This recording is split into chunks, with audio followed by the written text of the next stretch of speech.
Senator Falamu, can you hasten, please? It's you we're waiting for.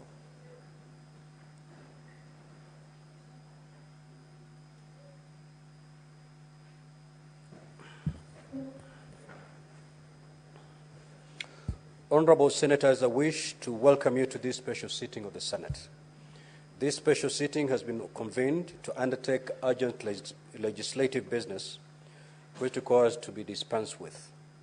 On the request of the Senate Majority Leader, via letter reference number Senate/MLS/co/010/2024, dated 12th of August 2024, and the support of the requisite number of senators, I appointed today, Wednesday, 14th of August 2024, as a day for special sitting of the Senate.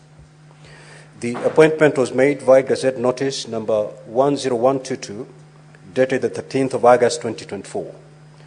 In the Gazette Notice, I indicated that the business to be transacted at this special sitting shall be the hearing of the charges on the proposed removal from office by impeachment of Honorable Kawira Mwangaza, the Governor of Meru County.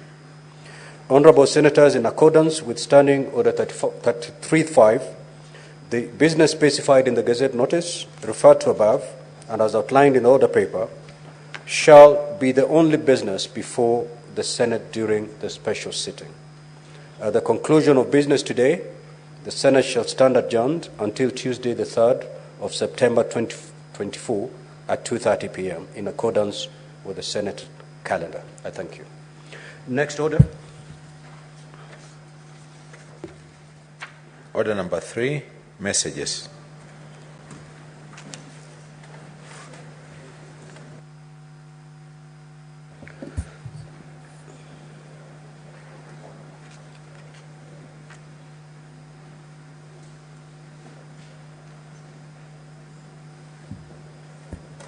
Senator Tobiko, take your seat.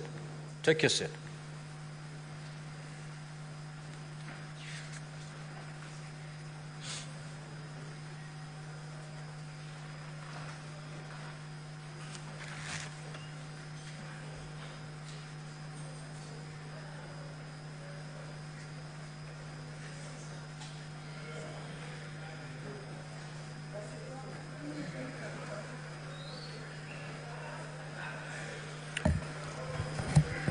Honorable Senators, I wish to report to the Senate that I have, pursuant to Standing Order 48, 4, and 6, received a message from the Speaker of the County Assembly of Meru regarding the removal from office by way of impeachment of Her Excellency Honorable Kawira Mwangaza, the Governor of Meru County. The message was conveyed to the Senate via letter dated Friday, the 9th of August 2024, signed by the Speaker of the County Assembly of Meru and received in my office on the same date, indicating that the County Assembly had passed the resolution to remove the Governor from office, pursuant to Article 181(1)(a), B, and C of the Constitution, as read together with Sections 33 of the County Governments Act and Standing Order 65 of the Standing Orders of the County Assembly of Meru on the following grounds. Honorable Senators, you may walk in and take your seats.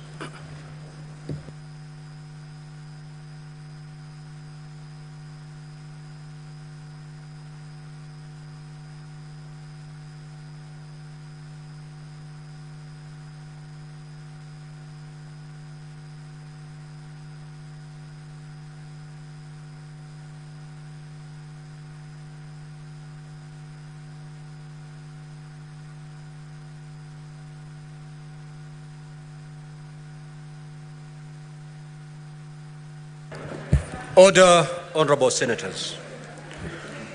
Now, the grounds for removal are as follows. 1, gross violation of the Constitution and other laws. Senator for Makueni, stick to your seat, please. The particulars of this allegation are that the Governor did the following.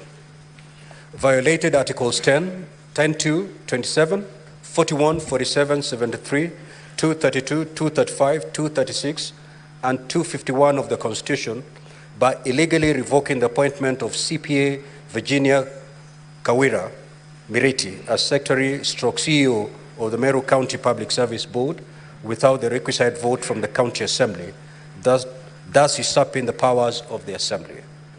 2. Breached Sections 10, 15, 19, and 24 of the Public Officer Ethics Act 2003, Sections 3, 7, 8, 9, 10, 11, 13, 1B, and F, 21, 29, and 52 of the Leadership and Integrity Act 2012, and Section 4 of the Public Appointments County Assemblies Approval Act by failing to appoint the chairpersons of key county boards and allowing unauthorized persons to oversee public funds without proper accountability. 3. Refused to implement the recommendations and resolution of the County Assembly on the dismissal of the County Secretary, Dr. Kiambi Atheru Tambura, and the Chief of Staff, Mr. Harrison Gatobu Nchama Mbithi, for gross violation of the Constitution and other laws, and failed to submit a report to the County Assembly on the implementation of the said resolutions of the Assembly in direct violation of Article 183(3) of the Constitution. And 4, illegally dismissed Dr. Nitoeti, CEO of the County Revenue Board, Paul Mwaki, CEO of Liquor Board, Kenneth Kimanthi Mbaye, Managing Director of Meru Microfinance Corporation, and Joseph Kithure Mberia, CEO of MEWAS, contrary to the provisions of the Meru County Revenue Board Act and the Meru County Investment and Development Corporation Act, thereby leading to significant financial penalties by the Employment and Labor Relations Court against the county government on account of legal costs and damages. 2. Gross misconduct. The particulars of this allegation are that the governor, 1, misled the public by falsely claiming that 86 million was raised through a paybill number after the murder of Daniel Mutiani, alias Sniper, while the actual amount raised was Kenya shillings 286,516, in violation of the Public Officer Ethics Act and the Leadership and Integrity Act. 3. Abuse of office. The particulars of this allegation are that the governor, 1, authorized irregular payments of emergency call allowances to 161 doctors and medical officers using the wrong rates, resulting in an overpayment of Kenya shillings 74,340,000, contrary to the Anti-Corruption and Economic Crimes Act and other relevant laws. 2. Used a manual payroll to pay personal emoluments amounting to Kenya shillings 1 or 2 million and 94 shillings, contrary to established financial regulations in Section 6.7.6 of the County Financial Accounting and Reporting Manual. 3. Employed a bloated workforce of at least 111 personnel in the office of the governor, increasing the county wage bill beyond the legal limit in violation of the Public Finance Management County Government's Regulations 2015. And 4. Continued to pay full salaries and benefits to a public communication officer accused of murder in violation of the Public Service Commission Discipline Manual for Public Service. Honorable Senators, annexed to the letter conveying the decision of the County Assembly were the following documents. 1. Copy of approved notice of motion, dated 31st of July 2024, laid on the table of the Assembly on Wednesday, 31st of July 2024, afternoon sitting. 2. Copy of exhibits laid on the table of the Assembly on Wednesday, 31st July 2024, afternoon sitting. Order papers for the Assembly sittings of Wednesday, 31st July 2024, afternoon sitting, Tuesday, 6th August 2024, afternoon sitting, and Thursday, 8th August 2024, morning sitting. Certified Hansard reports for the Assembly sittings of Wednesday, 31st of July 2024, afternoon sitting, Tuesday, 6th of August 2024, afternoon sitting, and Thursday, 8th August 2024, morning sitting. Copy of a later dated the 31st of July 2024, reference number MCA/GC/Volume 1/24, inviting the Governor of Meru County to respond to the tabled impeachment motion. Affidavits of service.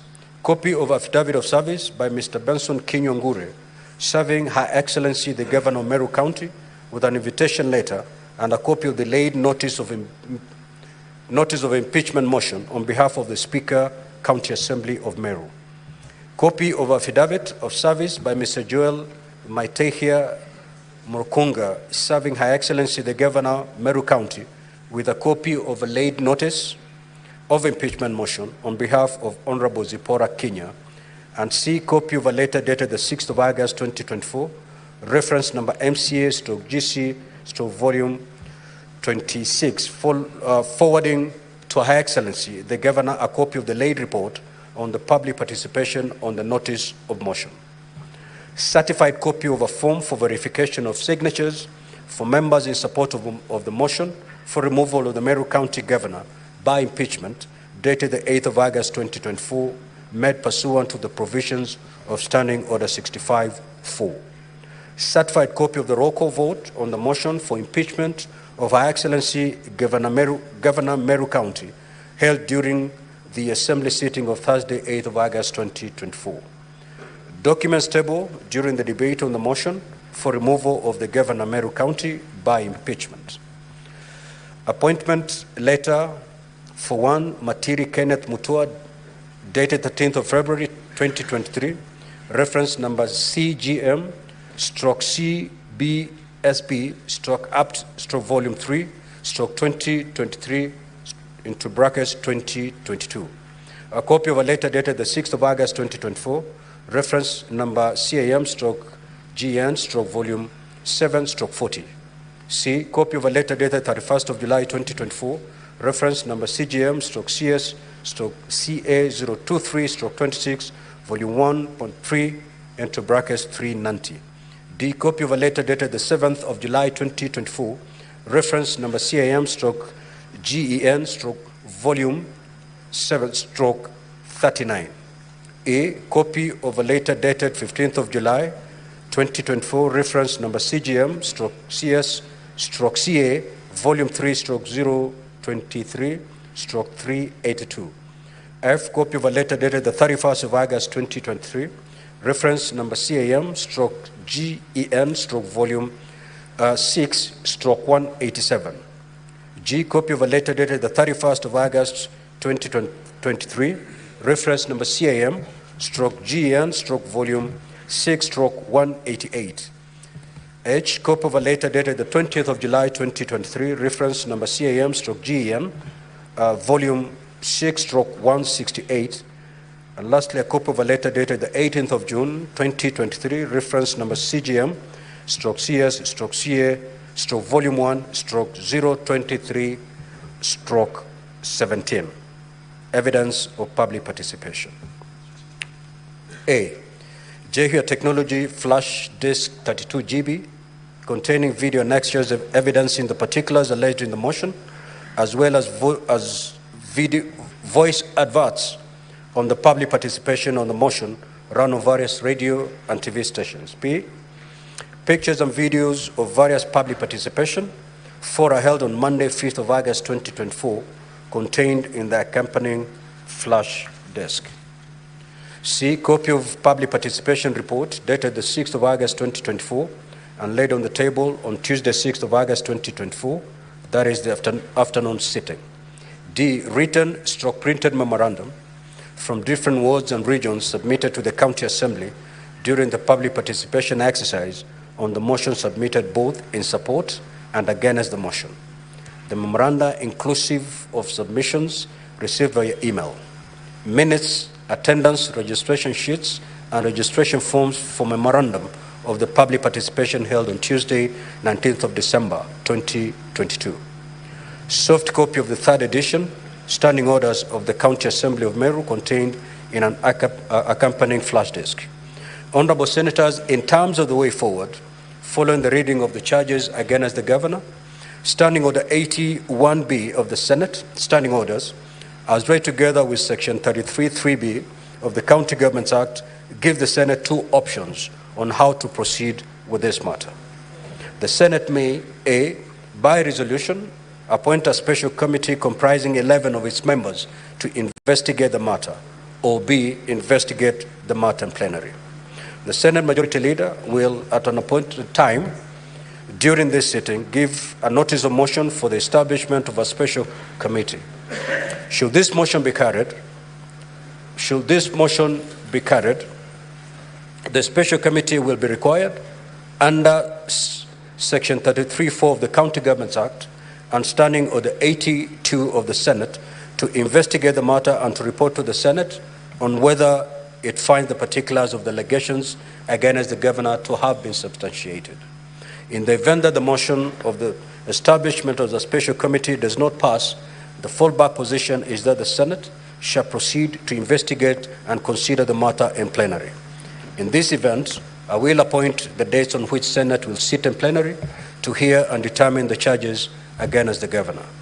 Honorable Senators, it is noteworthy that I wish to emphasize to all honorable senators that when we come to the debate on the motion for the establishment of the special committee, debate on the motion shall be limited to the substance of the motion, principally whether or not to establish a special committee. It will not be a debate on the substance of the impeachment or its merits, propriety, prudence, or even the constitutionality or the legality of the processes that have preceded the submission of this matter to the Senate. It is therefore not permissible to deviate to any issues other than motion before the Senate.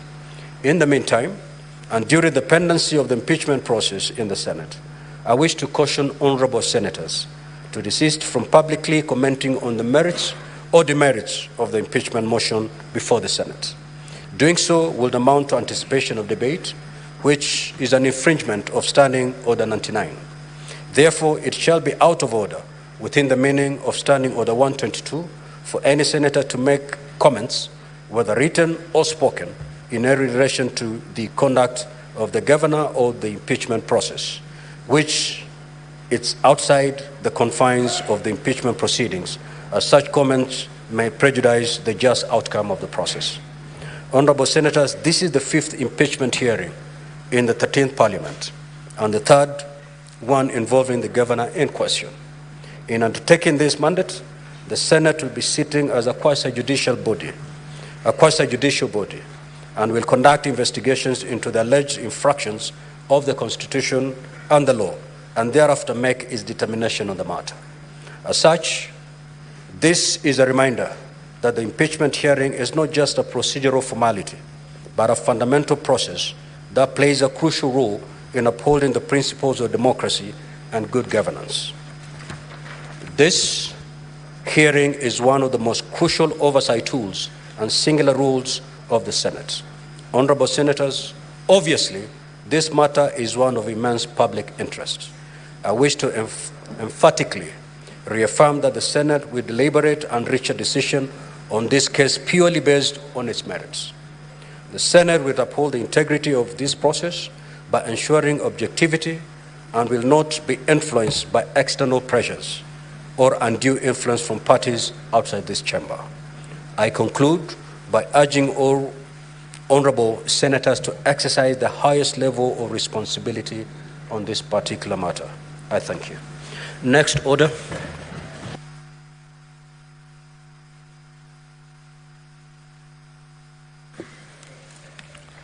Order number 4, petitions.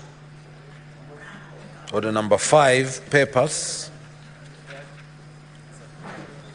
Order number 6, notices of motion. The Senate Majority Leader. Senate Majority Leader.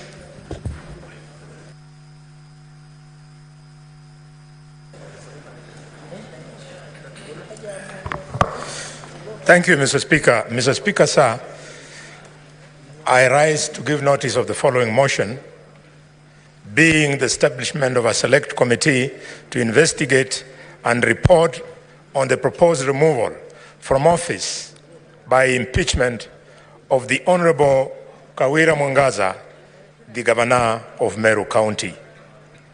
That whereas, pursuant to Standing Order number 181 of the Constitution and Section 33 of the County Governments Act, on Thursday, 8th August 2024, the Meru County Assembly approved a motion to remove from office by impeachment Honorable Kawira Mwangaza.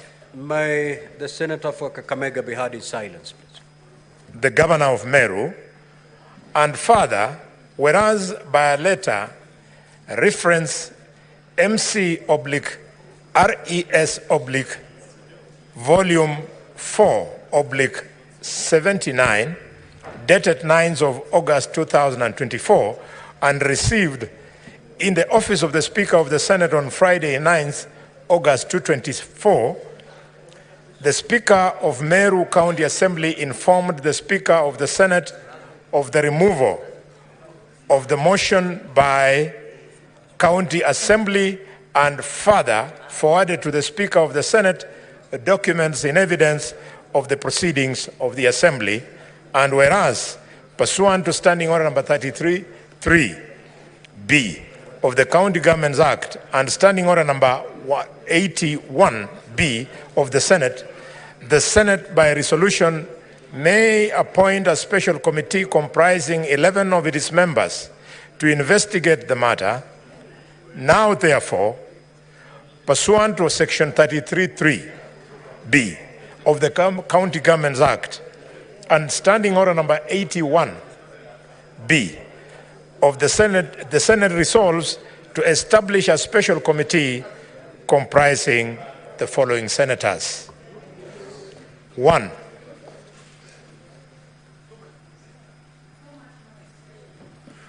Senator Methu, take your seat. Honorable Senators, if you have anything to share with your colleagues, pull them out, but let the chamber be in total silence. This is a very important and weighty matter we are discussing. Thank you, Mr. Speaker. Comprising of the following senators. 1. Senator Wakili Hilary Sigei, MP. 2. Senator Abdul Haji, MP. Senator Wahome Wamatinga, MP. Senator David Wafula, MP. Senator Gloria Orwoba, MP. Senator Karen Nyamu, MP. Senator Boy Isa Juma, MP. Senator Eddie Kishuru Okech, MP. Senator Shakila Abdallah, MP. Senator Bet Mondet, MP, and Senator Beatrice Akinyi, MP, to investigate the proposed removal from office of the Governor of Meru, and pursuant to Standing Order number 82, to report to the Senate within 10 days of its appointment on whether or not it finds the particulars of the allegations against the Governor to have been substantiated. Thank you, Mr. Speaker. Next order. Order number 7, statements. Order number 8, motion, establishment of a select committee to investigate and report on the proposed removal from office by impeachment of Honorable Kawira Mwangaza, the Governor of Meru County. The Senate Majority Leader.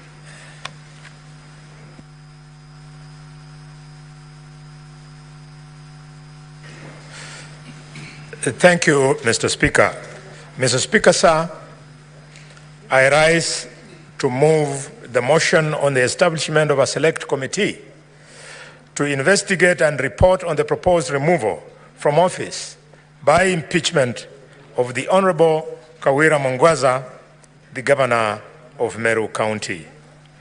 That whereas, pursuant to Article number 181 of the Constitution and Section 33 of the County Governments Act, on Thursday, the 8th August 2024, the Meru County Assembly approved a motion to remove from office by impeachment Honorable Kawira Mwangaza, the Governor of Meru, and further whereas by letter referenced MCA/RES/volume 4/79, dated 9th of August 2024, and received in the office of the Speaker of the Senate on Friday, the 9th August 2024, the Speaker of the Meru County Assembly informed the Speaker of the Senate of the approval of the motion by County Assembly and further forwarded to the Speaker of the Senate documents in evidence of the proceedings of the Assembly. And whereas, pursuant to Section 33(3)(b) of the County Governments Act and Standing Order Number 81(b) of the Senate by resolution may appoint a special committee comprising 11 of its members to investigate the matter.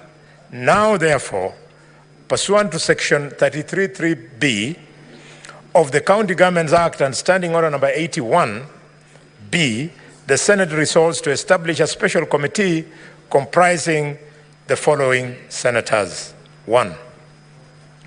Senator Wakili Hilary Sigei, MP, Senator Abdul Haji, MP, Senator Wahome Wamatinga, MP, Senator David Wafula Wakoli, MP, Senator Gloria Oruoba, MP, Senator Karen Nyamu, MP, Senator Boy Juma, MP, Senator Eddie Okech, MP, Senator Shakila Abdallah, MP, Senator Betty Mondet, MP, and Senator Beatrice Akinyi, MP, to investigate the proposed removal from office of the Governor of Meru County and pursuant to Standing Order Number 82, to report to the Senate within 10 days of its appointment on whether or not it finds the particulars of these allegations against the Governor to have been substantiated.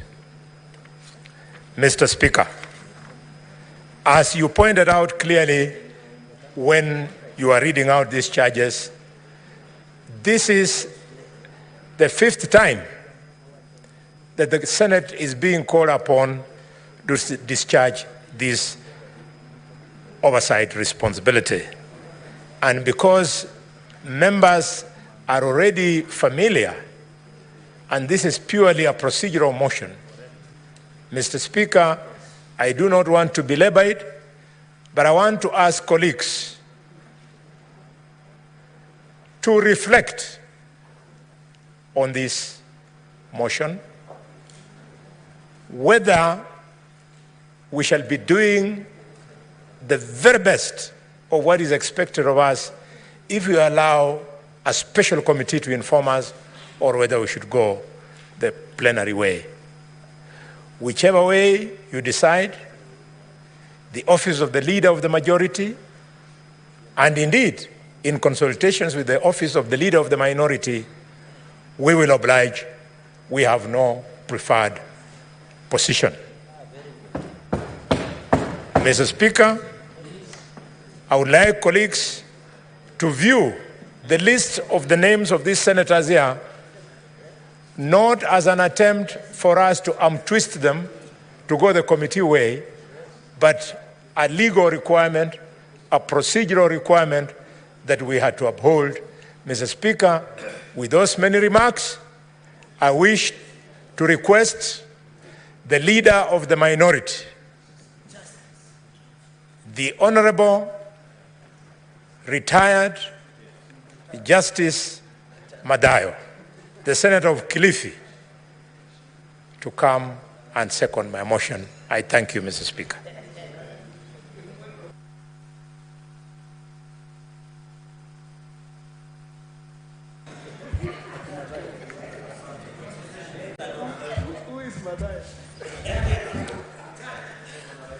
Asante Bwana Spika. Bwana Spika, kwa jina naitwa Stewart Madzayo. Sio kama alivyosema ndugu yangu. Amesema Mathayo, lakini ni sawa kwa sababu ile D na Z ameweka T na H. Kwa hiyo kwa matamshi ni sawa kabisa, lakini kwa jina lenyewe nafikiria hapo amekwenda yombo kidogo. Bwana Spika, kitu cha kwanza nataka kuunga mkono kwamba tuende kwa njia ile ya kamati. Order. Honorable Senators, may the minority leader be heard in silence, please. Order, Senator Fonandi. Twende kwa njia ya kamati, kwa sababu kamati ama ile njia ya plenary, yani bunge lote lihusishwe. Uamuzi huo, Bwana Spika, ni uamuzi ambao utafanywa na maseneta, kwa sababu kila seneta hapa ana usemi wake. Bwana Spika, tukijua kuna tetesi tofauti tofauti, lakini sote tukiwa kama maseneta ni lazima tuweze kuamua kama tunataka kwenda kwa ile njia ya kamati ama tunataka kwenda njia ya seneti nzima, watu wote maseneta waweze kuchangia katika hii petition iliyoko mbele yetu. Bwana Spika, najua kwamba bunge la Senate ni bunge linajulikana kwamba liko na maseneta ambao ni majabali, maseneta ambao wanaweza kukaa wakasikiza kesi na wakakata kisawasawa. Bwana Spika, sintofahamu ni kwamba saa nyingine kunatokea cheche za maneno kutoka nje na kunakuwa na lawama tofauti tofauti kulinganishana na maseneta wetu, lakini hizo huwa ni cheche tu, na tunaelewa kwamba cheche zingine ni kama maji ya moto, haziwezi kuchoma nyumba. Kwa hiyo hawezi kutuambia maneno ya kuweza kutufanya sisi tukose mwelekeo na pengine tusikate kesi kulinganishana na vile stakabadhi zilizowekwa hapa mbele na tutakazojadiliana nazo na kuona kwamba hatua iliyochukuliwa ni ile hatua ambayo kila Mkenya ataona kwamba haki imefanywa na wabunge wa Senate. Kwa hiyo Bwana Spika, kitu tunataka kusema ni kwamba njia ile ambayo itachukuliwa ni njia ile ambayo sisi sote tutafuatilia, na sote tuko hapa, tutajadiliana na tutaona ni njia ipi inafaa kuelekea. Lakini kwa hii sasa, hii motion ambayo iko hapa, mimi naiunga mkono nikisema kwamba ni sawa kabisa. Asante Bwana Spika.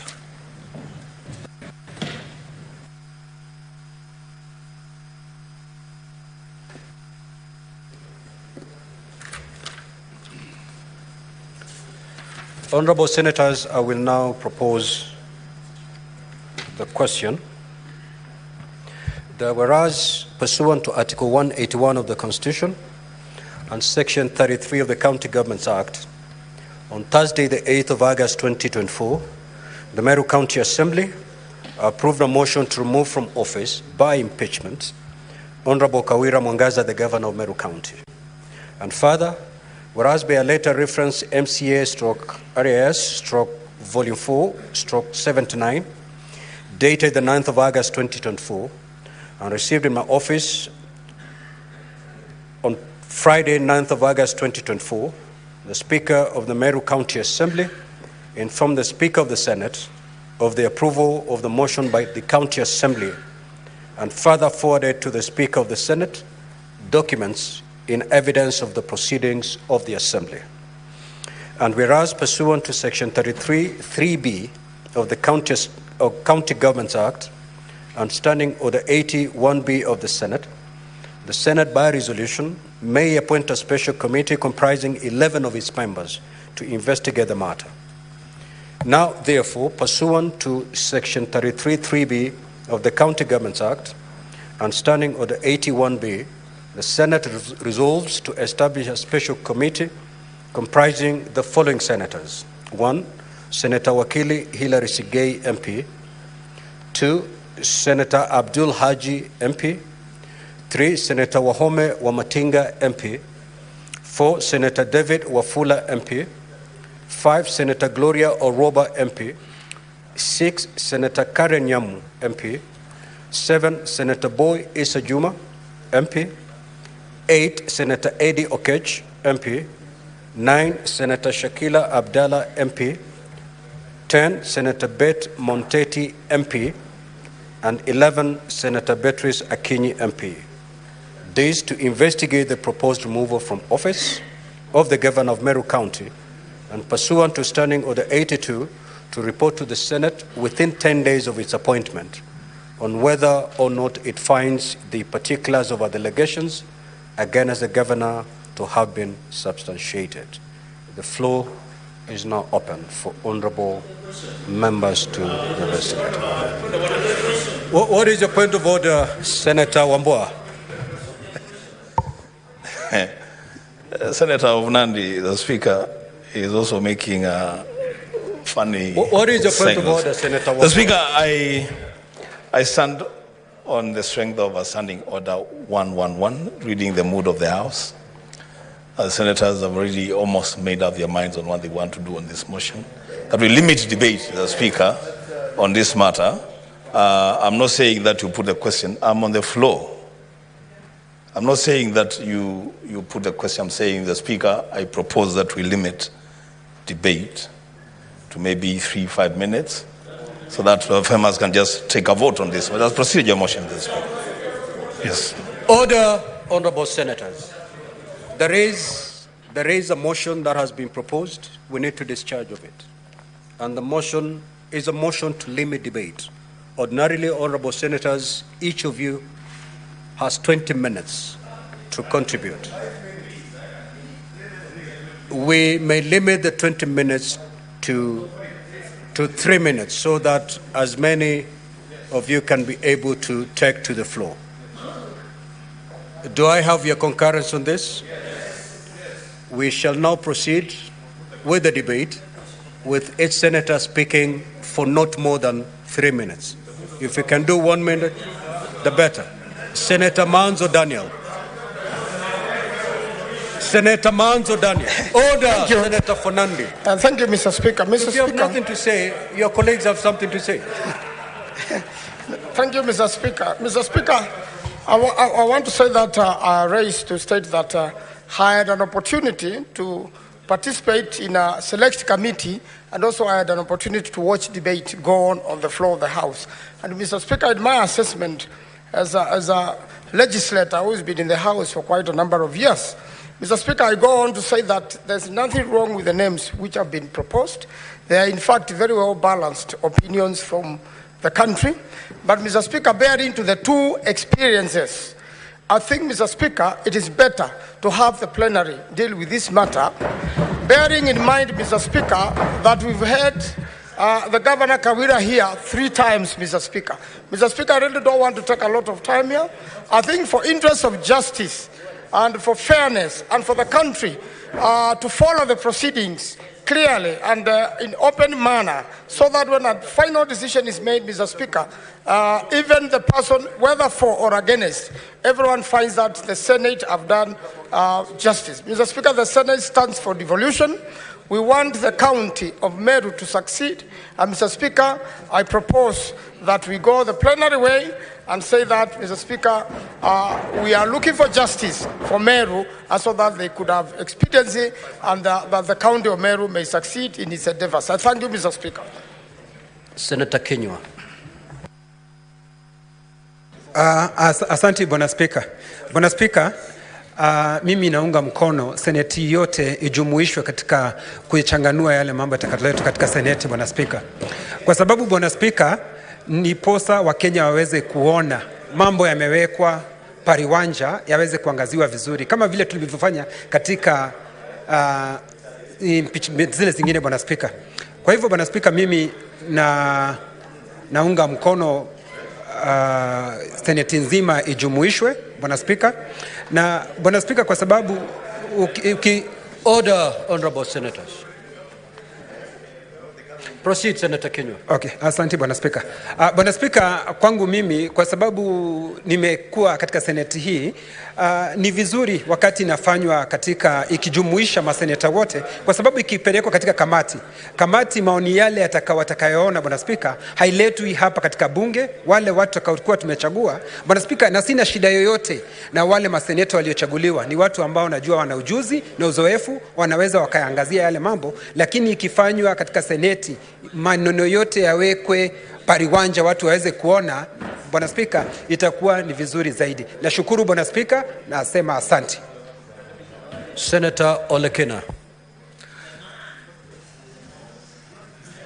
Thank you, Mr. Speaker. Mr. Speaker, I rise to oppose this motion as presented by the Majority Leader. Mr. Speaker, apart from the mood of the House, there's a lot of sensationalization on this matter of impeachment, with severe allegations being thrown by both parties. And I think if we reduce this to a committee, others might end up arguing that it's a clandestine move to be able to either save or impeach the governor. So in my view, I think it is best if we carry out plenary so that we can sit here. Those who would be patient enough to sit here will listen to the allegations either being substantiated or not being substantiated. And the entire country and the world will be able to observe. Mr. Speaker, I think it is imperative. And Mr. Speaker, this is a time when we take some matters very seriously.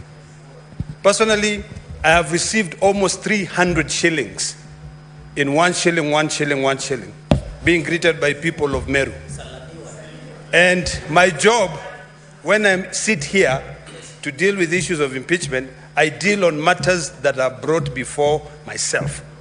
It is important for us to realize that the County Assembly is the one that impeaches the governor.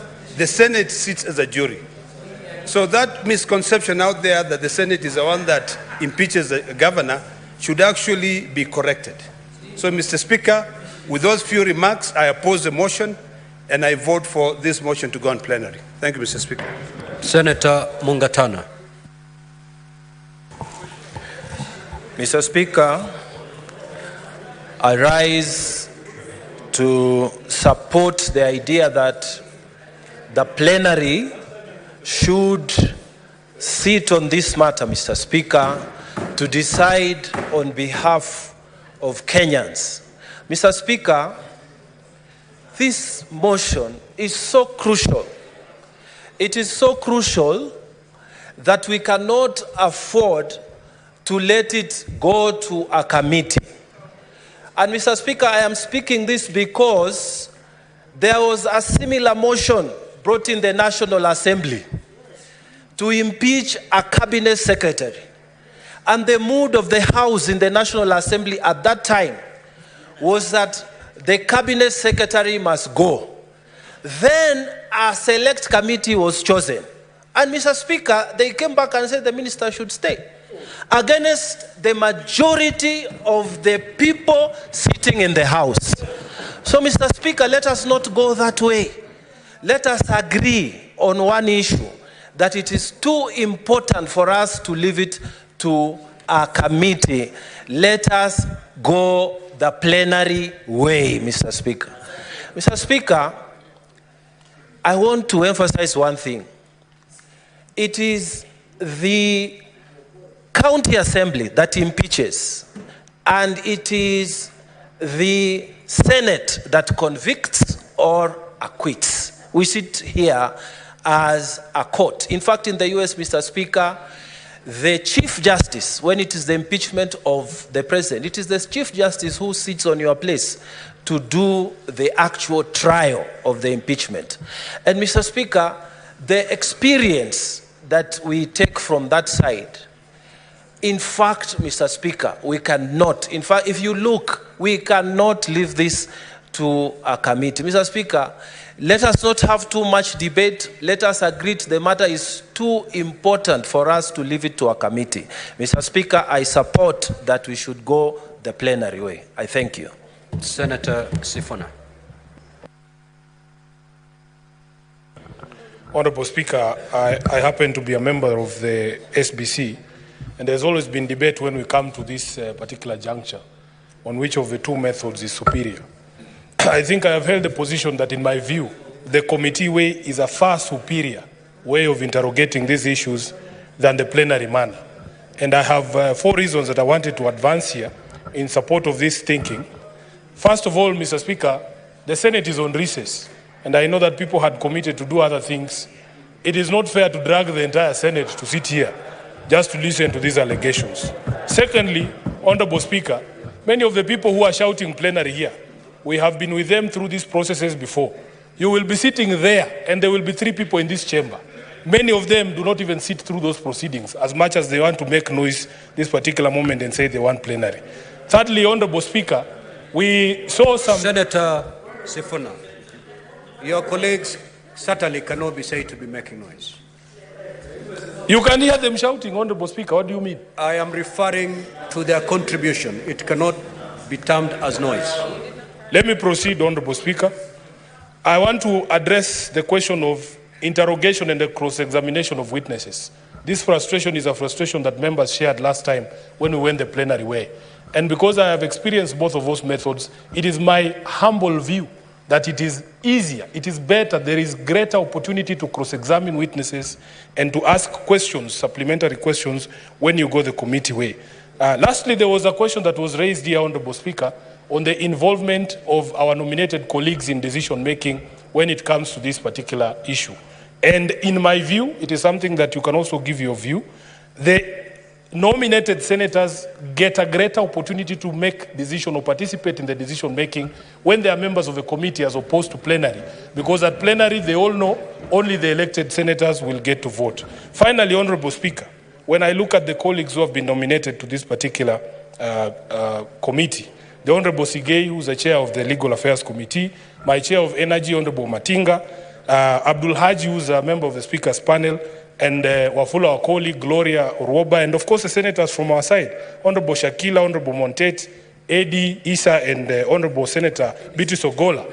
I have all the faith, Honorable Speaker, that this team of 11 can be able to execute this particular assignment on behalf of the House.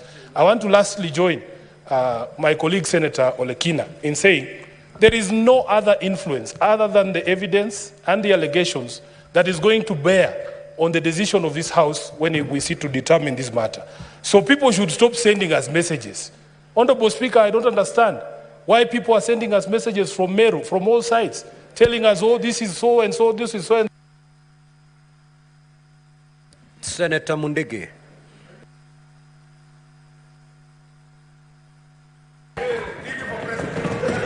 Order, Honorable Senator. Asante, Bwana Spika. Katika Kenya kuna kaunti inaitwa Meru County na iko na wapiga kura 1800.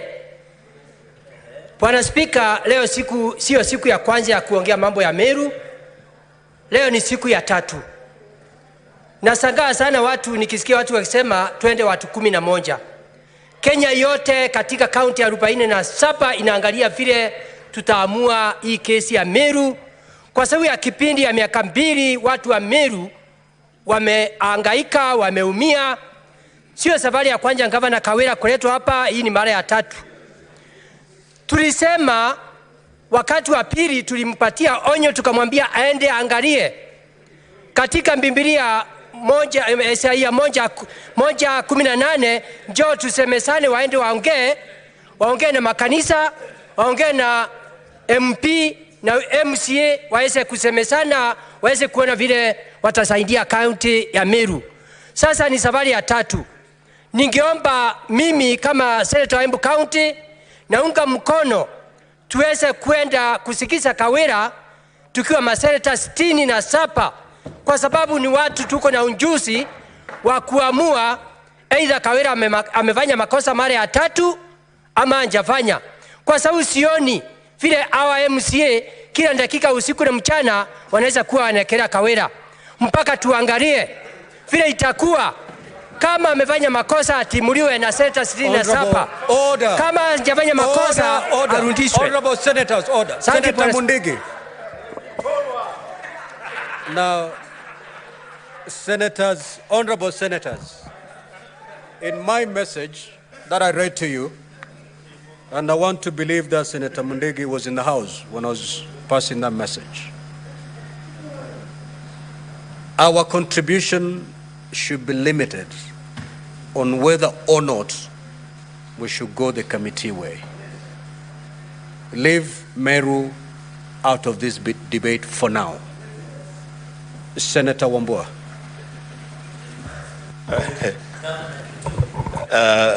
Thank you, Mr. Speaker.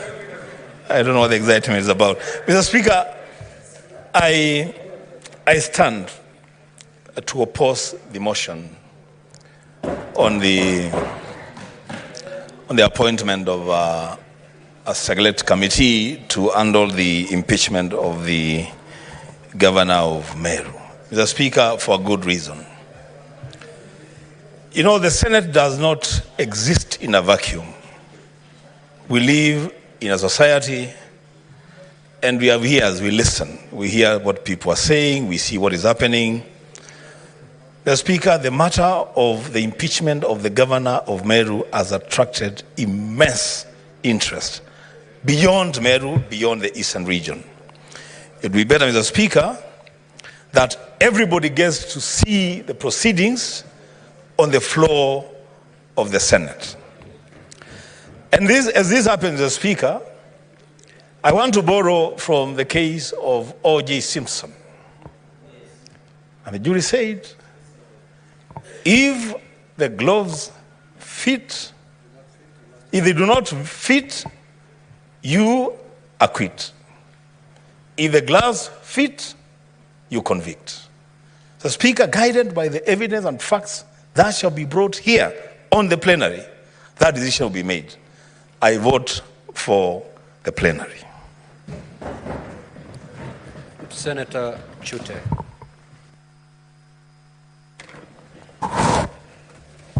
Thank you very much, Honorable Speaker. Let me also take this opportunity to stand to oppose this motion. Honorable Speaker, we've had over 10 impeachments for the last 10 years. And out of those, Senator Kawira is coming here for the third time. The first time, it went committee way, and it was chaired by His Excellency, the future governor, and now Senator Boni Khalwale. The second one went plenary way, and this one also should go the plenary way, simply because the Kenyans are looking at the Senate now, and we want to participate fully. And I want to take this opportunity to completely disagree with Senator, Nairobi Senator. Nairobi Senator referred to this house as mostly empty. You can find only 3 people. I think if the 3 people are found here, Senator Nairobi wouldn't be here because he's always also absentee. Let him not pretend to be being here. So, Honorable Speaker, I support the plenary way. Thank you very much, Honorable Speaker. Senator Dulo. Thank you, Mr. Speaker. Mr. Speaker, I oppose the motion simply because I believe, having been around for some time now, I have experience of both committee and plenary way. If I may give a very good example of a committee that actually brought down a senator in this country, when we went committee way, it was during the impeachment of former Meru governor. I sat in that committee. We went very well up to the end. The last minute, we were actually 2 members who were left supporting the impeachment. And when it came to the House, the senator was really devastated. And he ended up even losing his seat because it really touched him. Number 2, Mr. Speaker, this Meru matter is very serious. It's not a matter of people saying plenary or committee way. It's a matter that is affecting seriously Meru people. And we must look at it critically, Mr. Speaker. Mr. Speaker, I believe if we go plenary way, Meru County will be able to see what is happening at the impeachment of their governor. But if it goes committee way, sometimes they might not even watch to see what transpires at the committee level. Mr. Speaker, having been around for some time, participated in both plenary and committee. I fully support plenary. I thank you. Senator Newton. Thank you, Mr. Speaker, and I join my colleagues that feel we should go the plenary way because, Mr. Speaker, we have been able to prosecute impeachment matters here at least twice in plenary, Mr. Speaker. The last time Governor Kawira was brought here, we went the plenary way and we were able to make a decision to retain her as governor of Meru County. Mr. Speaker, later on, impeachment proceedings of the former deputy governor for Kisii were brought here and the plenary was able to impeach that deputy governor, Mr. Speaker. What am I driving at?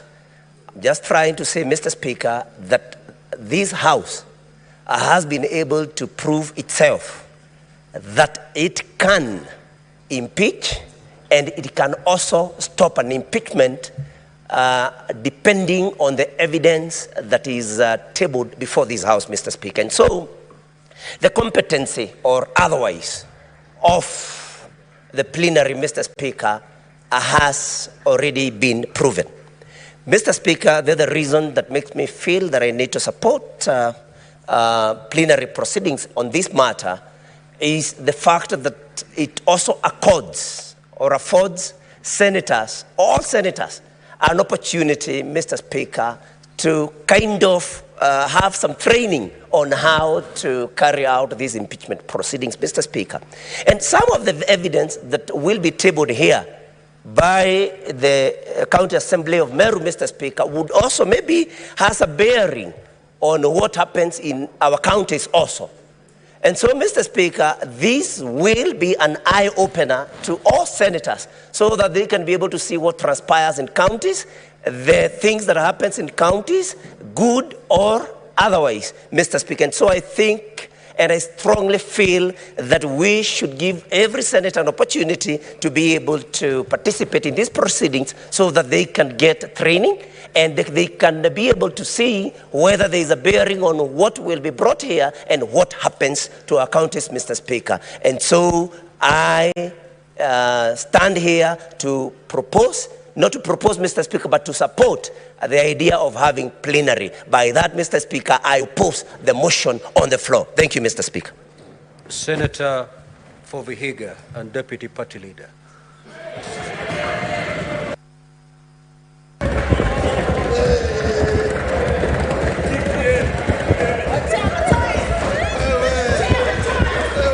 Thank you. Thank you, Mr. Speaker. Thank you, Mr. Speaker, for recognizing my new role as the Deputy Party Leader of the Orange Democratic Movement. Mr. Speaker, I want to speak as a Senator of Vihiga and not the DPL of ODM. Mr. Speaker, the motion is for us to either agree to a plenary or a committee. Whereas, Mr. Speaker, I fully agree with the members who are saying we go the plenary way, but there is a small problem, Mr. Speaker, that we know very well the outcome of a committee is usually a report. And that report, Mr. Speaker, having seen some of the reports that have come out of committees, they go beyond just the question of impeachment or not impeachment. The situation of Meru, Mr. Speaker, is a very complex one that requires serious thinking because we don't want to make a decision and then again next time we are also told to also deal with the same issue of Meru. My view would be, Mr. Speaker, that there may be instances where we need to look at the provisions of Article 192 of the Constitution. Whether to suspend this county and we send everyone home or not. And that can be dealt effectively in a committee, in a report, which can now be sent to the President for action as per the provisions of Article 192. Our standing orders are limited because they don't allow us to produce a report, which can now be sent to the President for action. So I want to urge members, I know that the plenary way is the most popular one, but the most effective one in these circumstances is the committee way. So I want to ask you, members, that we agree to support the committee way because it is going to help us deal with this problem of Meru once and for all. Mr. Speaker, I support. Senator Murango. Asante sana mstahiki Spika. Ya kwanza ningetaka kusema ya kwamba moja ya jukumu ambalo bunge la Seneti huwa imepewa na ni jukumu ambalo halijapewa bunge la kitaifa ni kuangalia malalamiko baada ya gavana kung'atuliwa. Na kwanza ndio maana nasimama hapa siku ya leo na nataka kupinga mswada uliowasilishwa leo hii ya kwamba tuende nje ya kamati, na ningesema kwamba tuende bunge nzima la county liweze kukaa kitako na kuvalia njuga jambo hili. Mstahiki Speaker, ningetaka pia kupingana na msemo ambao umesemwa na Senator Vihiga ya kwamba kuna mambo tunafaa kuangalia. Senator Olekina Nosoti, take your seats, please. Mstahiki Speaker, pia ningependa pia kutoa kauli kulingana na mapendekezo za Senator Vihiga Otsosi kwamba tunafaa kuangalia kama tunaweza vunja kaunti nzima. Ningetaka kumwambia kwamba panya akiingia kwa gala, uchomi gala unatoa panya. Kwa hivyo mstahiki Speaker, mimi naunga mkono tuvalie njuga swala hili mpaka mwisho. Asante sana mstahiki Speaker.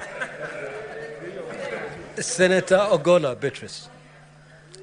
Senator Akinyi.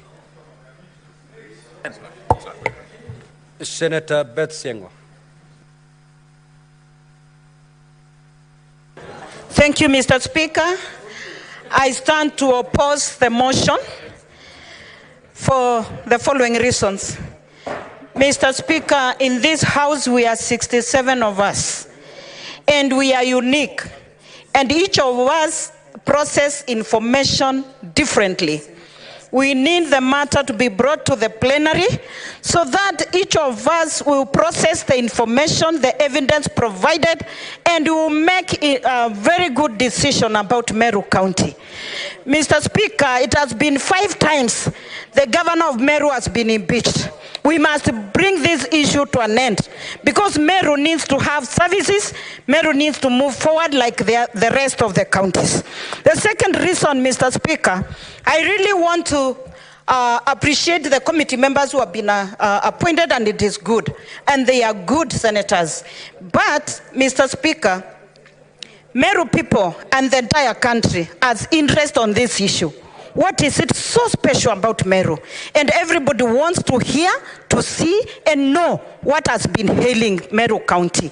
The third reason, Mr. Speaker, is I oppose the motion and support the plenary way is because as a leader of women in this nation, Mr. Speaker, the women, the children, they are interested in this issue of Meru. And they want to see whether it is this specific governor for Meru is failing, or it is then issues that can be addressed by other women who are giving themselves for leadership in this nation. For that reason, Mr. Speaker, I oppose the motion and hold and support my colleagues who have said we go the plenary way. Thank you, Mr. Speaker.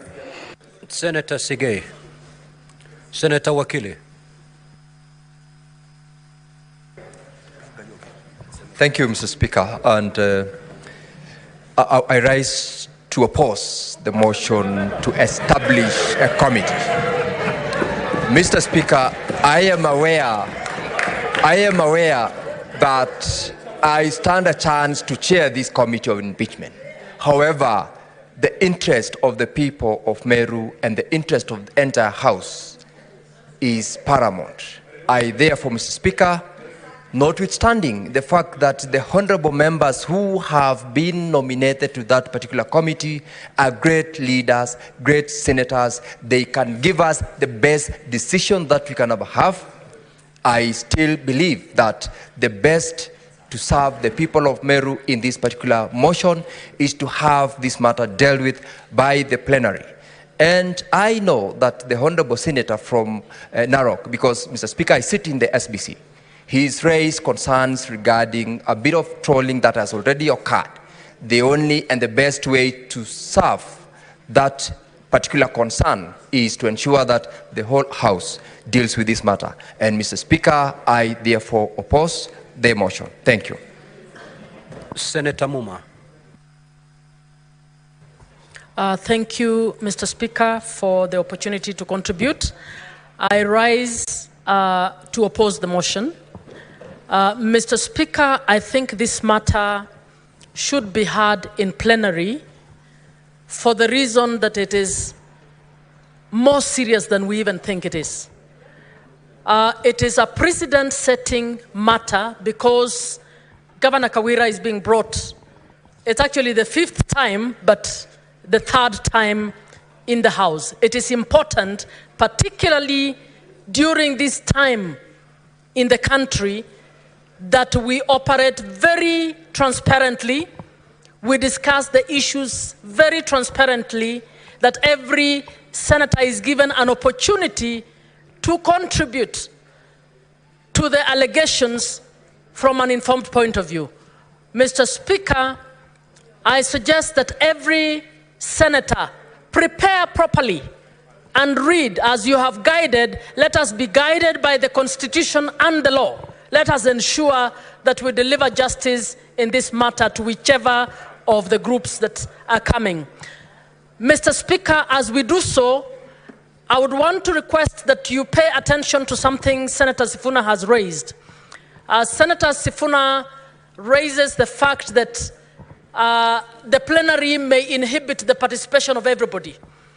I want to make a request that as we discuss, that we pay attention to the fact that nominated members are also capable of contributing to this debate, even if they are not going to vote. So I would suggest that we manage the time in such a way that even nominated senators are given ample time to contribute to this debate.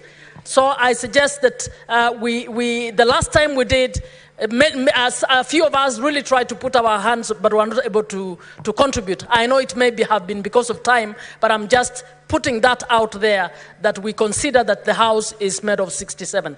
I therefore support the plenary, Mr. Speaker. Senator Kisang. Thank you, Honorable Speaker. Honorable Speaker, I also rise to join my colleagues in opposing this particular motion.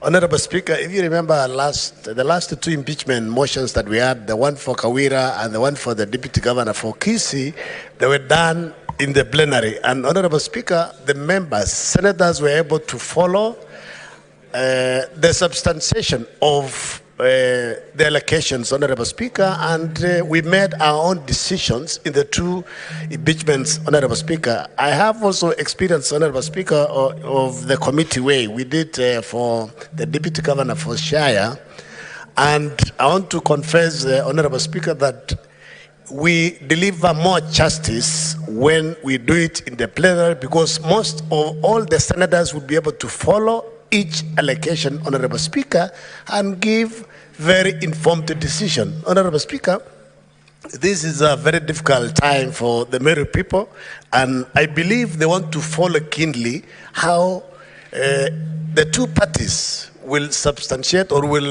defend themselves, Honorable Speaker, on the allocation, so that us as senators we make decisions. I believe there must be also another way, Honorable Speaker, that members or anybody can go and petition, so that if they are dissatisfied with what we will have done as senators, the county could be dissolved, Honorable Speaker. Honorable Speaker, I oppose and I support the plenary way, Honorable Speaker. Senator Kavindu.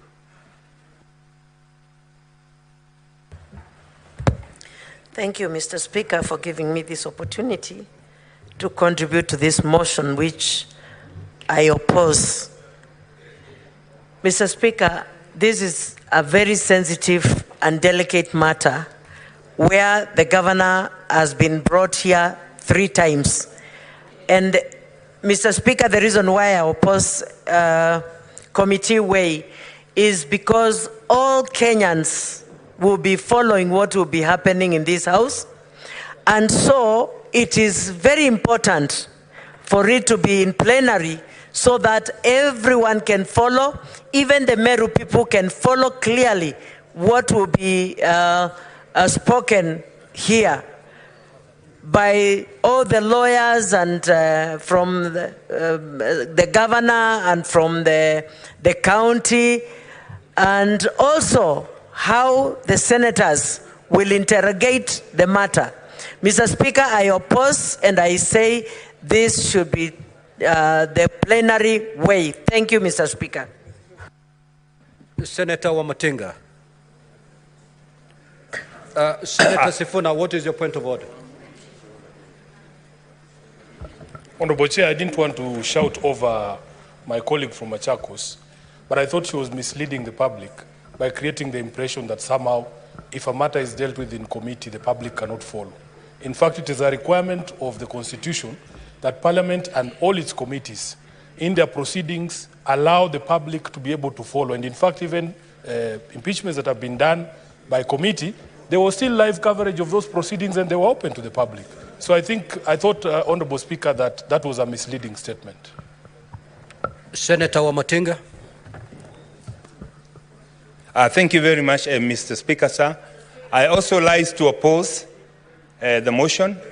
Mr. Speaker, sir, I know that I appear in the list, but in the new spirit of a broad-based engagement, or the new spirit of the broad-based and inclusive approach, I think that it would be paramount, it would be very important that we include everybody so that the Kenyans' thinking captures the mood in the country, and the mood in the country, Mr. Speaker, is a broad-based approach of everything that includes everybody, brings everybody on board, so that we can also enrich ourselves and the engagement and the debate and the engagement with the county government and the governor with the diversity of the members who sit in this house.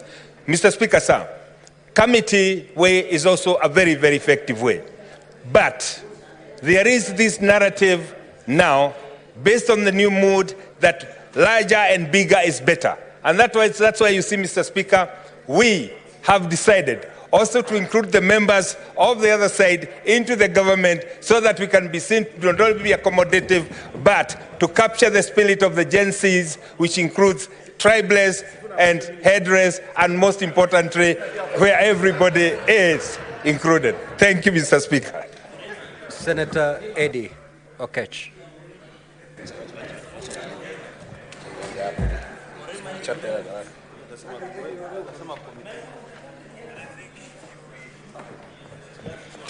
Mr. Speaker, thank you for giving me this opportunity.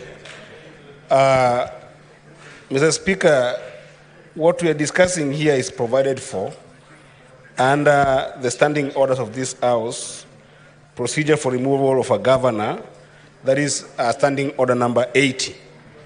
And Mr. Speaker, when you read that standing order, it does clarify 2 scenarios for which an outcome of conversation with the committee would come. And that is under 84.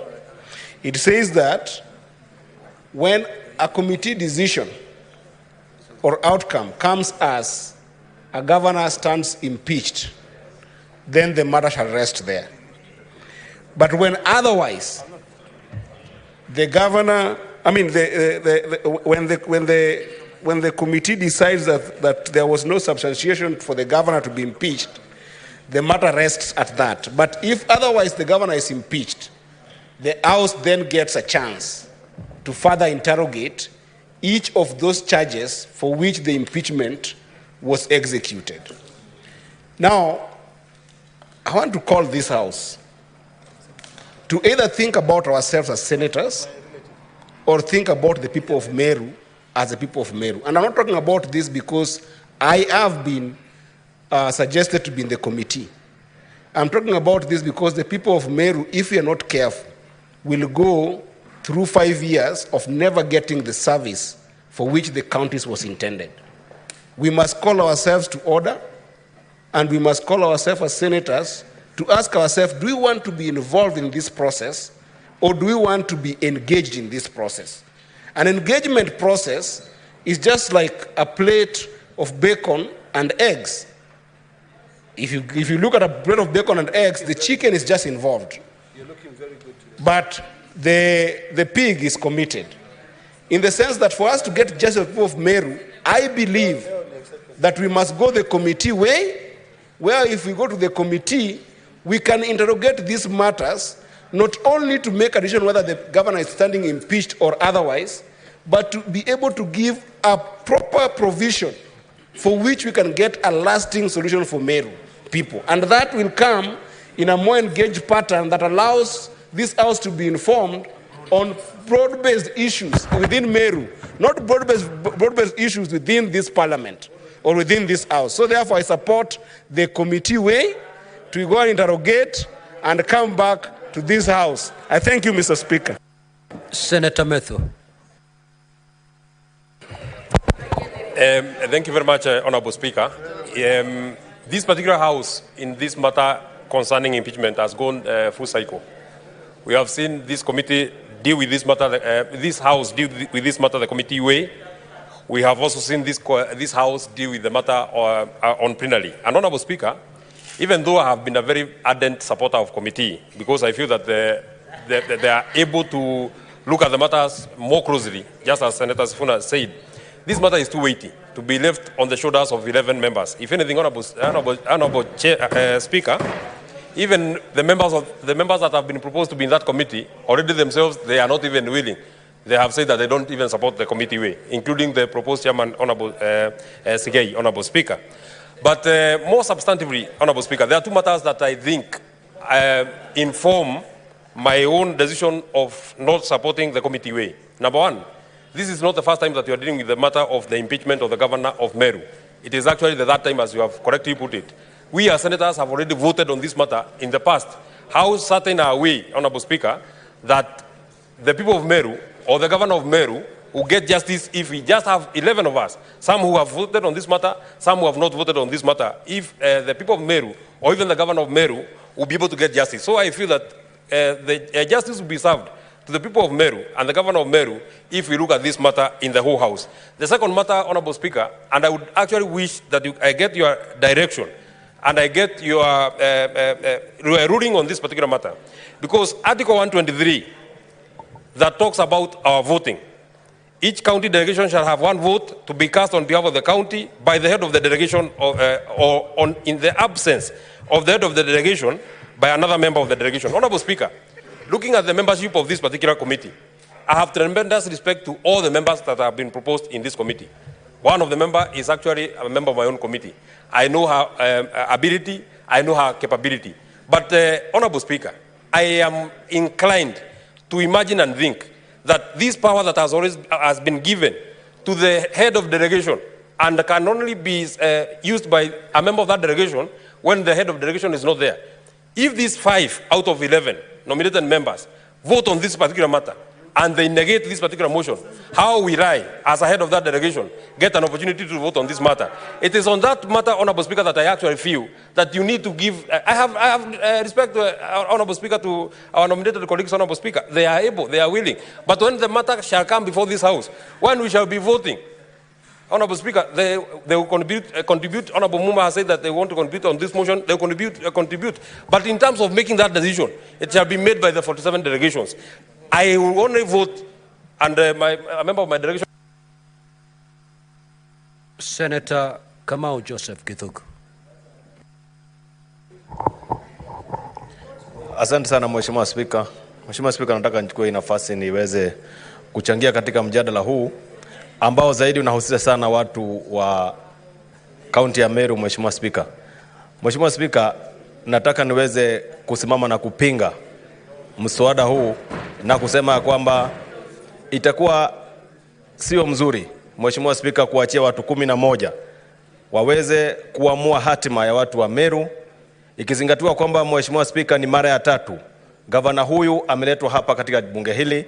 Kwa hivyo Mheshimiwa Spika, ningependa niseme ya kwamba jambo hili linafaa liwachiwe bunge lizima la Senate liweze kuamua. Mheshimiwa Spika, Mheshimiwa Spika, watu 67 wa senators 67 wataweza kuamua jambo hili kwa kina na kuliangalia kwa njia ambayo itaweza kuponya wakazi wa kaunti ya Meru. Mheshimiwa Spika, siku ambayo tutakuwa tukisikiza mambo ambayo Kawira Mwangaza, gavana wa Meru, ameweza kuwekelewa kwamba amefanya, itakuwa ni jambo ambalo litakuwa linaangaziwa ulimwengu mzima na Kenya nzima. Mheshimiwa Spika, itakuwa inaangalia ikingojea kuona uamuzi wa Senate hii na bunge hili litakavyoamua. Mheshimiwa Spika, mimi naunga mkono ya kwamba bunge hili lizima la Senate liweze kuachiwa jambo hilo la kuamua mambo ya gavana ya Kawira Mwangaza na watu wa Meru waweze kupata haki. Asante Mheshimiwa Spika, na mimi napinga mswada huo. Senator Chirange. Clarification. Senator Boni, what is your clarification you're seeking? Mr. Speaker, it is now on record that 4 out of 11 senators on this committee have opposed and therefore technically withdrawn. It would be useful for you to make a ruling on whether in this kind of motion, if this eventuality is reached, does it mean the motion has been lost, or would we still go on and still vote on it, assuming that the motion sails through and 4 senators have already technically withdrawn? What are we voting for? Mr. Speaker, would you guide us that by default, therefore, it means the motion has collapsed? Honorable Boni, I've listened very carefully to each one of you who've stood to make a contribution to this motion. And I've not had any of these senators who spoke withdrawing. You can give your opinion, but once the House passes the motion, then at that particular time, you may withdraw. Senator Fernandez. Thank you, Mr. Speaker. As the champion of plenary proceedings under 3rd schedule of the standing orders, I'm one of the happiest men, Mr. Speaker. Finally, I've been vindicated in many fronts, even including broad-based issues, Mr. Speaker. Mr. Speaker, I want to agree when you look at 3rd schedule, the formation either by plenary of impeachment of a governor at page 216 of the standing orders or by committee, it is almost the same. In fact, when you look word by word, but we are now subsuming ourselves into a quasi-judicial mechanism, Mr. Speaker. And therefore, all of us will assume the role of being a judge. And therefore, it is important so that all of us can learn. Mr. Speaker, under Article 118 of the Constitution, this is what we call public participation or parliamentary proceedings. When we go for plenary, the people of Meru, the governor, the MCS, Kenyans at large will be able to watch the proceedings in an open and transparent manner. I'm not casting aspersions on the proceedings of the committees. It is supposed to be open, Mr. Speaker. It is supposed to be open, and it is open as per Article 118 of the Constitution 2010, Mr. Speaker. But to avoid being salamiwad by the Gen Z, Mr. Speaker, it is better nowadays to put things on the open. Because committees sometimes in the nature, Mr. Speaker, can sometimes escape the attention of the public, Mr. Speaker. I agree, Mr. Speaker, the issues of Meru are very unique, complex, and diverse, Mr. Speaker. We cannot kneel over under Article 192 on suspension of county of Meru. Meru is working. Some parts of Meru are not working, Mr. Speaker. And I want to remind the deputy party leader of ODM, and I want to advise the Secretary General of ODM to organize an induction at Kenya School of Government, the way Akina Joe and the rest have been done for the last 2 weeks, so that he understands, Mr. Speaker, we don't have a functional IEBC at the moment, Mr. Speaker. The NADCO report, the amendments of IEBC, we are still considering, Mr. Speaker. So the suspension under Article 192, we should not envisage, because we have opportunity to listen, Mr. Speaker, to be able to ventilate through and be able to have a chance. Mr. Speaker, I want to tell the committee members who are proposed, we love you, but plenary loved us most. So we wish you well and we'll appoint you. I thank you, Mr. Speaker, and I oppose the motion. Senator Kibwana. Thank you, Mr. Speaker. Mine is simply, Mr. Speaker, saying that I support the plenary. Much has been said. I may just want to request, Mr. Speaker, if you can actually recommend the report be captured later by relevant committees. Thank you, Mr. Speaker. Senator Abbas. Chairman, devolution. Thank you, Honorable Speaker. I beg to oppose the motion that it will be fair for the people of Meru at least to hear each and everybody of this House opinion. And according to Article 961, the Senate is obligated to be able to protect the interests of everybody in Kenya. And I think if you have the entire senators in this House to interrogate and to ask questions, I think there will be more opinions that will be reached. And there will be fair hearing for everybody, both sides of the divide, that is the governor in question, and the members of the assembly, and the public at large. Honorable Speaker, it's a very unfortunate situation. As the chair of the devolution, we have tried our best to intervene in this matter. That members visited there, we created dialogue. Many questions have been promised that this will be the end.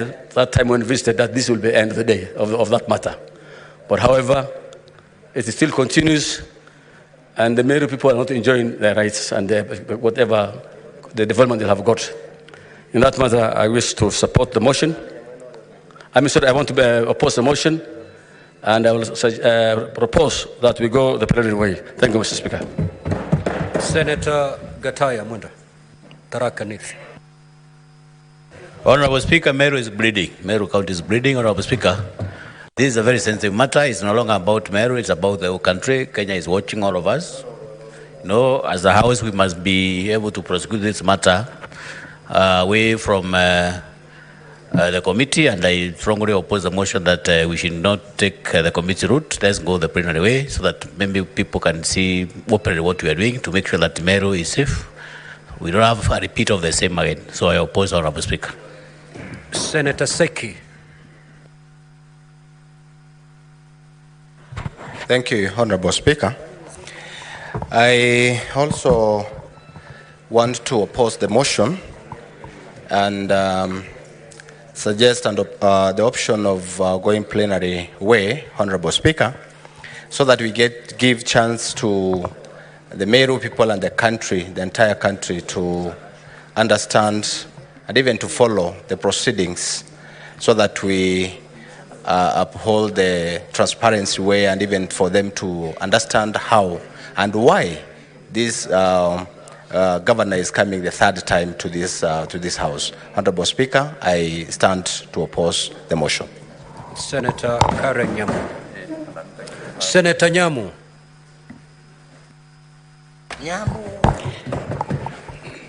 Thank you, Mr. Speaker. It is not right for members who are trying to invalidate the committee way, yet the third schedule of our standing orders, Mr. Speaker, provide for both the removal by committee and removal by plenary, Mr. Speaker. And so it is not right to say before this House or indicate or imply that one way is more legal or better in any way than the other. And Mr. Speaker, it is not true that this House, the whole House, will not participate in the removal or saving of the governor, Mr. Speaker, because finally when the committee is done with the report, it will be brought here for debate and the final vote by these members, Mr. Speaker. The issue of Meru, I agree. is one that has elicited a lot of interest of the country. It is true, it is the 5th time she's being impeached. It is the 3rd time she's coming before the Senate. But Mr. Speaker, as a committee, we should be given the opportunity to interrogate these issues and get to the bottom of it, Mr. Speaker. However, reading the mood of the House, I want to agree with the majority of the members that we go the plenary way, Mr. Speaker. Thank you. Senator Chimera. Thank you, Mr. Speaker. Mr. Speaker, I want to say that I strongly oppose this motion in total, Mr. Speaker, for 3 fundamental reasons, Mr. Speaker. The first reason is that as the Senate, we are a house of order, we are a house of procedure, and we are a house of precedent, Mr. Speaker. I am. Please, I hope you've reserved my time, Mr. Speaker. Mr. Speaker, as to the question of Meru County, this very house, Mr. Speaker, has set precedent, Mr. Speaker. Every time the governor of Meru has come before us facing such charges, Mr. Speaker, we've always gone plenary. Why do you want, I think for 2 times, Mr. Speaker, we've gone plenary. Why then do you want to go? Let me withdraw that, Mr. Speaker. Honorable. Proceed. Let me go to my second point, Mr. Speaker. Proceed. The second point, Mr. Speaker, is on the contribution by Senator Meru. What is the point of order, Senator Eddy? Is it point of order or point of information? Point of order, Mr. Okay, Speaker. proceed. Just on a statement of fact, 105. Mr. Speaker, the governor of Meru has been brought to this house twice. The first time, Mr. Speaker, actually the senator for Kakamega, Senator Boni Alwale, chaired the committee that actually looked at these issues. And it was the second time that we were in a plenary session. So it is wrong to inform the House that there's twice, the two times the governor has been here, it has been taken to the committee. So just correct that, Mr. Speaker. On Senator Chimera. Well guided, Mr. Speaker. Mr. Speaker, I wanted to say Article 123, Mr. Speaker, and my colleague Senator Meru has ably spoken about it. You can't tell us that if Chimera today is a special elected member, can vote for the impeachment of a governor at the committee stage, yet the same member cannot vote for the impeachment of a governor at plenary stage, Mr. Speaker, and still go ahead and nominate 5 members to that committee, Mr. Speaker. I feel this is double standards in way of application of this standing order, Mr. Speaker, and I want to urge this House and the leadership, perhaps there is need to relook at this provision before I probably come with a court order, and I hope I won't go there, Mr. Speaker. But then again, if Article 145, Article 7, Mr. Speaker, allows me to impeach the President, Mr. Speaker, I don't understand why then I can't impeach a governor at plenary, but I'm allowed to impeach the governor or not at committee, Mr. Speaker. Mr. Speaker, thirdly, is that this issue is very weighty, Mr. Speaker. The governor for Meru is appearing before us for the 3rd time, Mr. Speaker. And to really urge my colleague senators to be very fair and to do the right thing, Mr. Speaker. Let us allow every senator in this House to have an opportunity to listen to these charges and contribute to this charge, Mr. Speaker, and make a very informed decision, Mr. Speaker, as to the either removal or confirming of those charges, Mr. Speaker. Thank you, Mr. Speaker. Senator Mandago. Senator Mandago. Senator Mutinda Tabitha.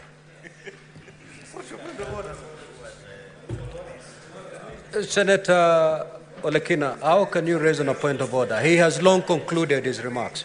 Proceed, Senator Tabitha. Thank you, Mr. Speaker, and I do rise, Mr. Speaker, to, of course, oppose this particular motion, Mr. Speaker. And one of the key reasons, Mr. Speaker, as to my opposing is the fact that I've looked at the list of the 11 members, Mr. Speaker, and I just noted, as Senator Chimera has put it correctly, 5 of the members did not have an opportunity to vote last time. 4 of the members voted for the impeachment of the governor, and 2 of the members saved the governor Mr. Speaker. And actually, for the governor, this committee will not be very fair to her. And the only best fair would be the plenary for the governor, whereby everyone will have an opportunity to listen to the governor. There is a point of order, Senator Mutinda. Mr. Speaker, I don't like standing on this point of orders, Mr. Speaker, but it is under 101, Mr. Speaker. It is so wrong for a member of this House to cast aspersions on the integrity of the members of this House, Mr. Speaker. We cannot have names that are proposed in this list and one senator stands and says that those members will not be fair to the process, to the governor, to the people of Meru, Mr. Speaker. The Senator Mutinda from Nairobi, or I don't know whether it's Nairobi or Kitui now, but Senator Mutinda must be called to order, Mr. Speaker, and she must withdraw that statement and apologize to the whole House for throwing that aspersion to the members of this committee. Senator Mutinda, that point of order is sustained. You may have to proceed to withdraw that particular averment.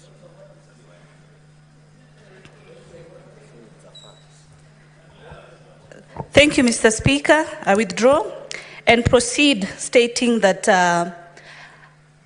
I believe that the plenary will be able to give our people of Meru more justice, more bigger hearing than the plenary way.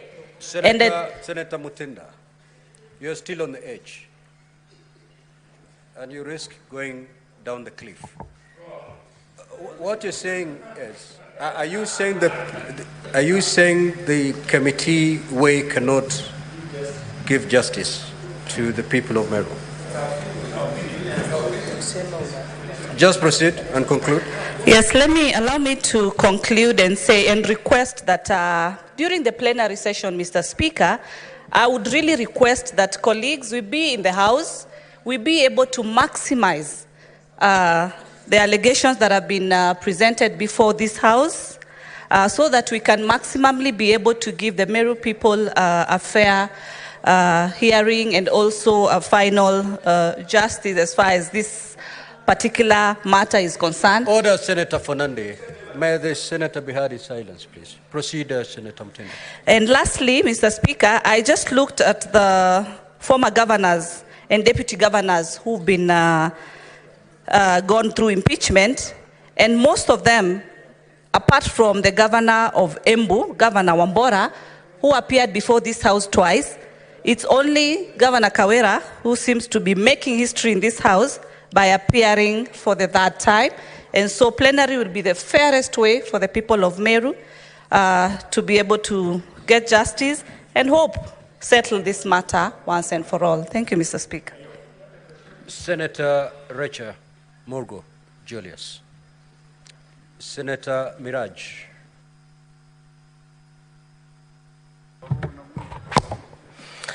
Asante mstahiki Spika kwa kunipa fursa hii, na mimi nasimama kuunga mkono ili kikao hiki kiwe cha maseneta wale 11 waliochaguliwa, kwa sababu wale ambao hawakuweza kuchaguliwa na wananchi wataweza kupata fursa ya kutoa kauli zao, kwa sababu tutakapoingia katika kuweza kukisikiza kikao hichi kwa pamoja, sisi kama wawakilishi ambao tumetumwa na vyama vya kisiasa hatupati fursa ya kupiga kura na sauti yetu huwa haisikiki. Kwa hakika watu wa Meru wamekuwa katika mtihani mkubwa, na ili masuala yao yasikizwe kwa ufasaha zaidi. Nasema hivi kwa sababu niliweza kukaa katika kikao kama hichi cha Siaya, gatuzi ya Siaya, na kwa kweli tulipokuwa katika kamati ya watu 11 nilipata fursa nyingi sana za kuweza kuuliza maswali kwa undani. Mara ya mwisho tulipokuwa tumeketi hapa kwa pamoja kama kikao cha seneti na maseneta 67, niliweza kupata fursa moja tena ya madakika kidogo kuweza kuuliza swali katika mjadala uliokuwa unaendelea. Kwa hivyo mimi kama seneta wa Mombasa ningependekeza na kumuunga mkono Seneta Sifuna ili tuweze kuachia majukumu haya wale 11 waliochaguliwa ili waweze kuenda kusikiliza kesi ya watu wa Meru na haki ipatikane. Asante. Take your seat, honorable senators. We'll proceed to put the question.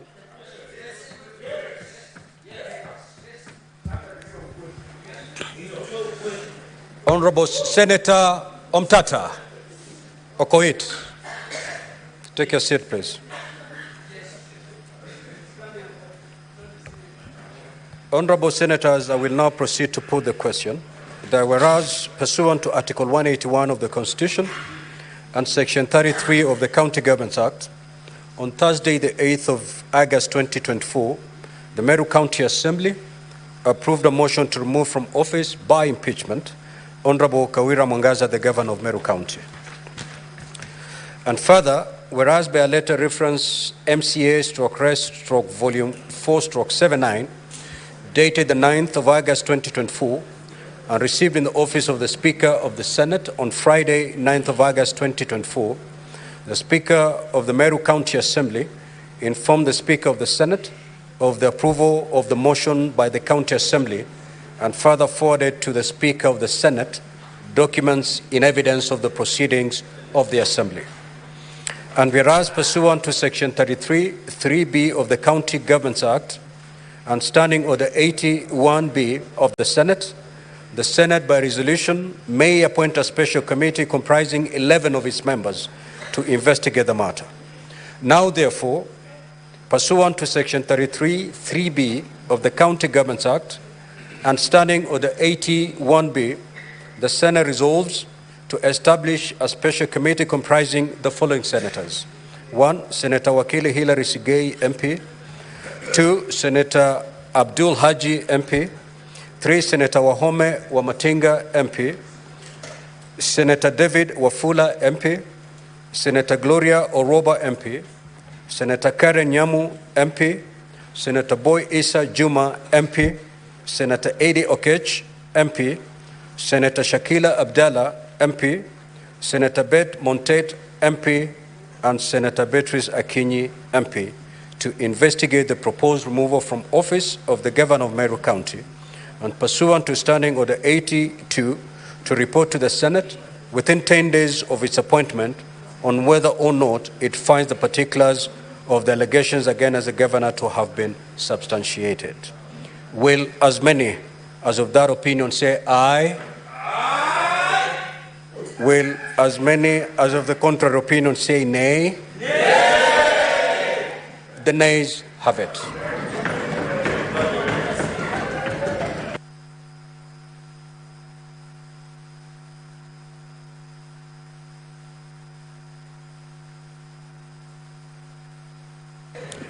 Order, honorable senators, order. Order, order, order. Senator Mundegi, take your seat. Senator Fernandi, the motion is lost. What more do you want from that? No. Now, honorable senators, as you may have noticed, the majority leader moved the motion at order number 8 on today's order paper for the establishment of a special committee to investigate the proposed removal from office by impeachment of Honorable Kawira Mwangaza, the Governor of Meru County. The motion has been negatived. Honorable Senators, as I communicated earlier by way of a message on the resolution of the Meru County Assembly made on Thursday, 8th of August 2024, for the removal from office by impeachment of Honorable Kawira Mwangaza, the Governor of Meru County, Section 33, 3A of the County Governments Act and Standing Order 81B of the Senate provide that the Senate may, by resolution, appoint a special committee comprising 11 of its members to investigate the matter or investigate the matter in plenary. The motion having been negatived, the route of a special committee is abandoned, and that now implies that the Senate will investigate the proposed removal from office by impeachment of Honorable Kawira Mwangaza, the Governor of Meru County, in plenary, pursuant to Section 33, 3A of the County Governments Act and Standing Order 81B2. Honorable Senators, at its meeting held today, Wednesday the 14th of August 2024, the Senate Business Committee considered the provisional dates for this investigation in the event that the matter was to be investigated in plenary. In line with the schedule of activities for impeachment, hearing, and plenary, I hereby give you the following directions. 1. The clerk to issue invitations to appear to the parties on Wednesday, 14th of August 2024. So the notice will be issued today. The parties to file their responses with the office of the clerk of the Senate by Saturday, the 17th of August 2024 by 5 p.m. 3. The clerk to circulate documents received from the parties, including the plenary hearing program, to all honorable senators by close of business on Sunday, the 18th of August 2024 by 5 p.m. 4. The Senate shall investigate the matter in plenary on Monday, the 19th of August, and on Tuesday, the 20th of August 2024. The Senate is accordingly guided. I thank you, honorable senators. Yes, Senator Boni.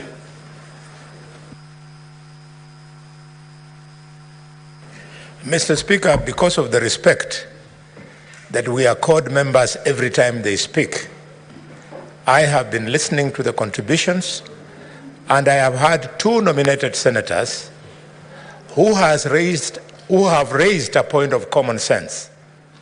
Common sense that if nominated senators cannot vote in a delegation, and since it requires a delegation to vote to make a decision on removal of a governor, Mr. Speaker, the point of common sense that I've raised is that, therefore, we have been carrying out an illegality for them to have been participating in committee decisions. Mr. Speaker, sir, I would like you to clarify either now or later, substantially, so that it be clear that for that reason, nominated senators cannot sit on a special committee of impeachment because they have no vote. Clarify. Senator Fernandez. Mr. Speaker, further on when you reside or retreat to your chamber, tied up with the Senator Boni, Mr. Speaker, I would like to invite your invitation on Article 123 on decision of the Senate, an article further on the removal of a president as provided for under Article 145, I think 7, where it does not substantively refer to the delegations. So we need, Mr. Speaker, your interpretation, what it means, since the nominated senators cannot participate in impeachment of governor because it is by division of delegations as per Article 123, what happens in future if a president has to be impeached, yet it says members of the Senate. So, Mr. Speaker, in your retreating into your chambers and writing a Solomonic ruling, we would seek the interpretation purposely and maybe guide us that in future, should the head of delegations of those units be consulted before both the minority and majority make certain decisions, so that we are crystal clear, so that we don't have to shoot in the dark, Mr. Speaker. I hope you will guide us appropriately. I thank you. Honorable senators, I will render my considered ruling on that matter upon resumption. For now, be upstanding.